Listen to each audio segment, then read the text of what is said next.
যে আয়াতে কারিমা তেলাওয়াত করেছি সেই আয়াতে কারিমার মধ্যে আল্লাহ তাআলা ঈমানদারদেরকে বলতেছেন, ইয়া আইয়ুহাল্লাযীনা আমানু, হে ঈমানদারগণ, উদখুলু, তোমরা প্রবেশ করো, ফিস-সিলমি কাফা, ইসলাম ধর্মের মধ্যে। দেখেন আল্লাহ তাআলা বিধর্মীদেরকে এখানে আনেন নাই, বলেন নাই। আল্লাহ তাআলা বলতেছেন কাদেরকে? ঈমানদারদেরকে।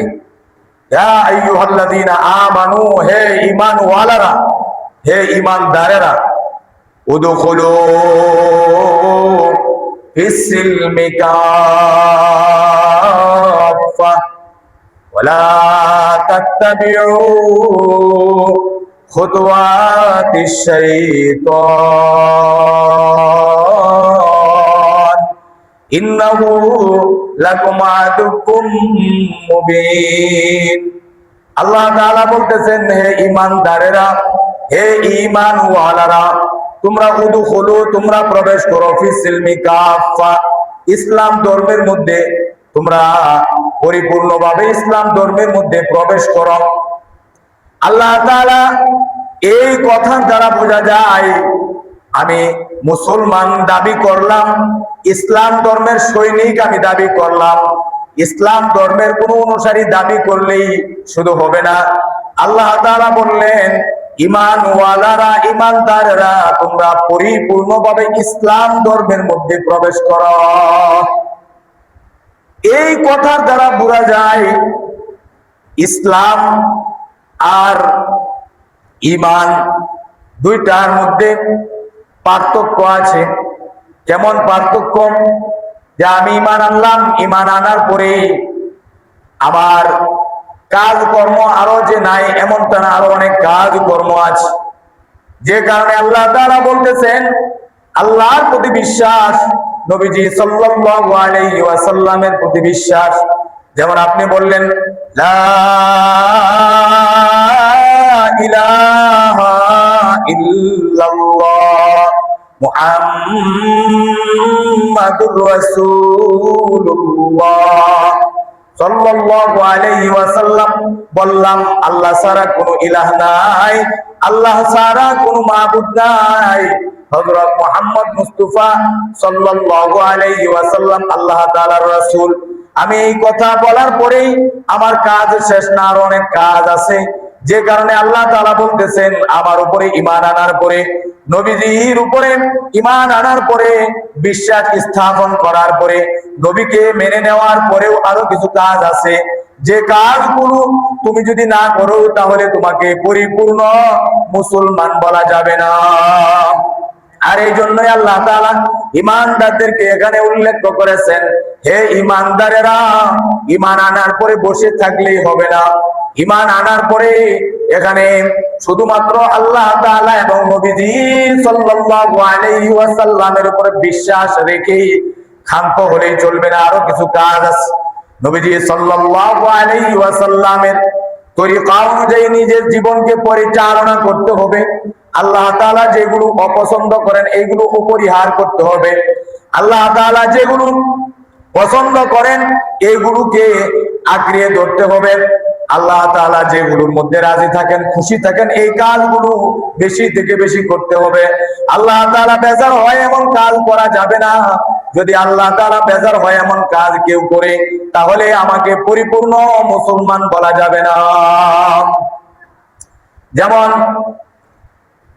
কিছু কিছু বিষয় আছে, যেমন চোখের কাজ হলো দেখা। এখন আমি চোখ দিয়ে দেখতে পারলাম, কিন্তু এই চোখ দিয়ে যা যা আমি দেখব এই চোখের কাজ শুধু দেখার মধ্যে সীমাবদ্ধ। আবার জবানের কাজ হলো আমি বলবো, এটা আবার যদি চোখ দিয়ে নাও দেখি তাও আমি বলতে পারবো, আবার চোখ দিয়ে দেখেও আমি বলতে পারবো। কিন্তু এই চোখের কাজ এটা মুখ দিয়ে করা যাবে না, মুখের কাজ চোখ দিয়ে করা যাবে না।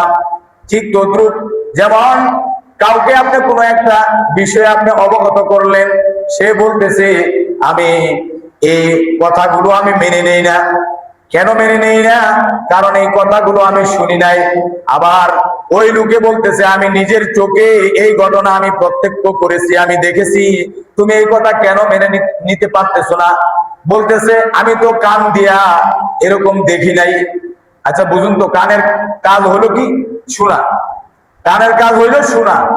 কিন্তু কেউ যদি বলেন যে আমি কান দিয়া দেখি নাই, তাহলে তার ভেতরে যেমন মেধাহীন, তার এই কথা অহেতুক অযৌক্তিক, কোন ব্যক্তি এটা মেনে নিবে না।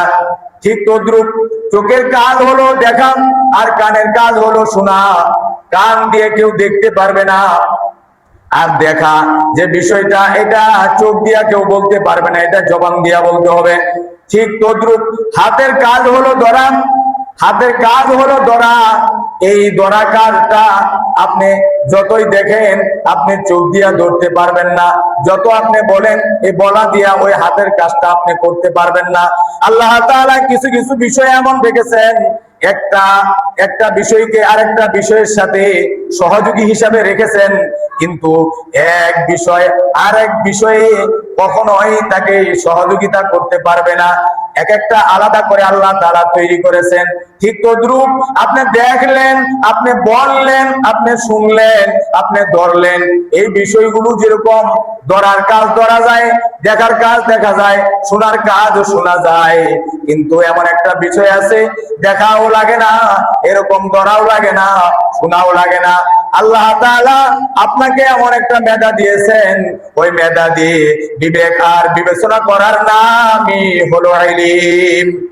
আল্লাহ তাআলা বলতেছেন আলিমুল গায়বি ওয়াশ শাহাদাতি হুয়ার রাহমানুর রহিম। যে ও দৃশ্যের যত বিষয় আছে, সব বিষয়ে খবর আল্লাহই রাখেন। কোন ব্যক্তিকে যদি জানায়া দেওয়া হয় ও দৃশ্যের মধ্যে যত বিষয় আছে, যেমন আল্লাহকে আমি দেখি নাই, আল্লাহ তাআলার উপরে ঈমান এনেছি, এটা চোখের কাজ না, এটা বলার কাজ না, এটা শোনার কাজ না, এটা হাতে ধরার কাজ না, এটা হলো আল্লাহ তাআলা মেধা দিয়েছেন, মেধা দিয়ে উপলব্ধি করার নামই হলো ঈমান।